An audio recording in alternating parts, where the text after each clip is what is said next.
Welcome back to part 2, guys, of beginning your fasting journey.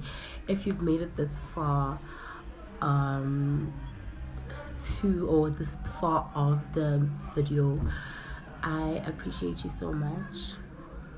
Please don't forget to hit the subscribe button, like, share, comment, so that you won't be the only one who gets this information, and we can grow the channel. We can have more content coming, similar or if not new content of things that you guys need to know. Cool. So this is the part where I explain how I then got to get guidance on my fasting, how my guides were talking to me through the fasting journey, of how I needed to carry through the fasting journey, because we do not fast the same way. We are not meant to fast the same way, because we are fasting for different things, and we are fasting for different reasons as well, and we are fasting through different guides. So how I then got downloads is because now I was free spirited, I was lighter. My guides could come through my intuition and tell me and give me direct orders. I won't say orders because it sounds a bit cliche, but I'm gonna say direct guidance, right? Direct guidance on how I needed to carry through the fasting. They would come through my intuition. I would wake up with a download every single day. So it's good. They're gonna astral travel to me and tell me through my dreams, show me through my dreams, or they are going to speak through my intuition, which is both actually, because even when you get downloads through your dreams, you still need to wake up and listen to your intuition, because that's the thing that reminds you of your dreams, right? It re-downloads your dreams to you and communicates your dreams to you, or clarifies your dreams to you. So they would tell me to eat a certain type of meal every day. They would give me certain orders, which they still do. If I am fasting. So I'm not going to speak as if it was past tense, as if it's something that I'm no longer doing, because I'm still fasting from time to time. So they will give me direct guides on what to buy and what to eat, or how to break my fast today with what type of a meal. If they want me on greens, they will tell me, go get greens, veggies. No fruits today, just veggies. Make sure that you get green veggies. You can mix it with a bit of red, which is your beetroots. They will tell me which colors I need to eat for the day. Before I break my fast, while I'm cooking, they will give me guides. Now you need to pray an hour or 30 minutes before you break the fast.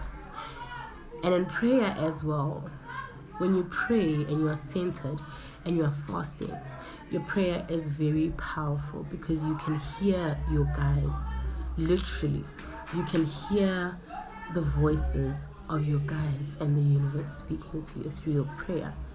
You would be deep in praying, and that is the time that you get visions as well. Well, for me, it happens like that. So let me not say it or talk about it as if it's happening to everybody, but it happens to me.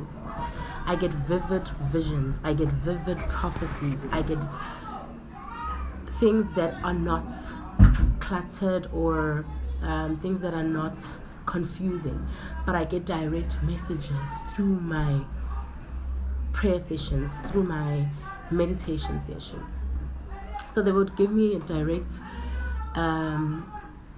guidance of how I need to break my fasting, with what meal, and as well as drinking water. Immediately, sometimes I would prepare a meal. They would wait for me to prepare a meal. They would tell me, get this and this and this, which is actually not going to be fruits. It's not going to be veggies. And I've grown to understand that the minute they do that, the food is not for me. I'm not preparing the food for me. And chances of me not eating for the day are very high, because sometimes they would say, okay, cook this, you need to go into the supermarkets and get this and this and this, prepare this, and then put it in a takeaway, go give it to a homeless being. Go give it to a homeless being. You're not going to eat it. So you are not eating today. The meal that you were supposed to eat, you are going to give it to a homeless being, or you are going to give it to a person that is less fortunate, that doesn't have something to eat for the day. And I'll do as they say. And that, when I come back from doing that, I am very obedient. It's very crucial for you to be very obedient during your fasting times, because anything that you do not obey in that time, the consequences are also harsher, because you are neglecting guidance on purpose. It's not like you don't understand what you're undergoing, because already your spirit is centered. Already you are getting direct messages and direct guidance. You are choosing to not pay attention, and the guilt that's going to come with that after that is just not worth it. So my advice to you is that pay attention, do what you are told to do, especially in your fasting days. Even if you're not fasting, it's not per se what you fast only when you're fasting. Even when you're not fasting, just make sure that you listen to your guides and you are obedient. It makes your path a lot more beautiful, a lot more fulfilling. So back to the topic now. I'm getting off track. Focus. So they would literally tell me to do that, and after I come back from doing that, the feeling that I get, it was like I just had a meal. I don't get hungry. I won't have an urge of saying, I can feel that I didn't eat something. But you just get a sense of fulfillment after that.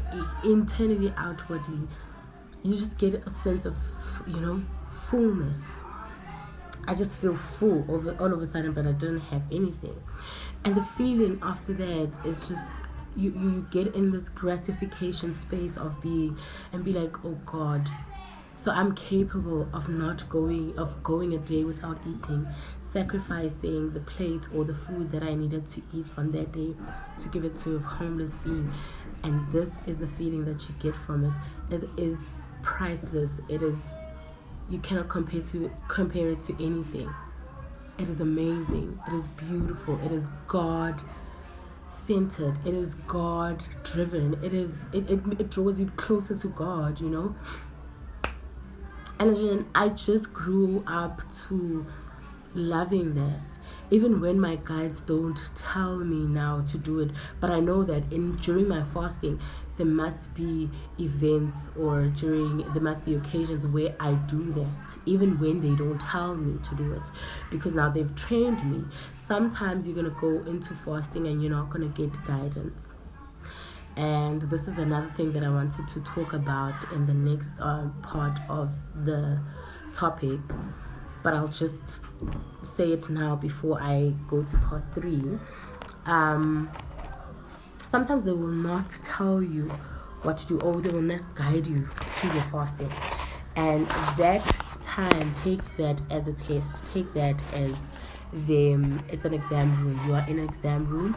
They've trained you on this, and now they want to see if you really are a good student. You've learned everything that you needed to learn, and are you executing that now? Are you able to be this independent self-initiate that they trust you to be? Do you have the willpower to carry through and even implement your own ideas or good positivity towards yourself and towards your fasting to grow you spiritually? So in part 3, I'm going to just indulge more on how they can test you and just be quiet. And that doesn't mean that they are silent, or that doesn't mean your fasting goes without being noticed, or God is not hearing it, God is not noticing it, your ancestors is not noticing it. They are noticing it. They are there. They are putting you to a test. And this is how you can pass the test. On part 3, just before I close part 2, please do not forget to like, subscribe, comment.